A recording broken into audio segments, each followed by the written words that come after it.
अस्सलाम वालेकुम, आदाब।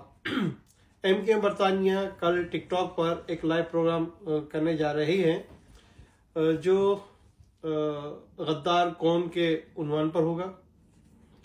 यूके वक्त के मुताबिक शाम को 7 बजे और पाकिस्तानी वक्त के मुताबिक रात को 11 बजे, जिस पर हमूद रहमान कमीशन रिपोर्ट के ऊपर बात की जाएगी और ये भी बात की जाएगी कि पाकिस्तान में अब तक जितने भी सानियात हुए हैं उन पर जो भी कमीशन बनाए गए हैं उनकी रिपोर्ट क्यों कर शाया नहीं की जा रही।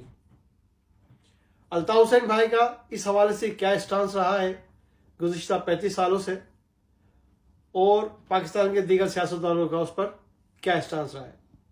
लिहाजा हम आपसे रिक्वेस्ट करते हैं कि आप हमें ज़रूर ज्वाइन कीजिएगा, इस बोर्ड का हिस्सा बनिएगा, इस पर पार्टिसिपेट कीजिएगा।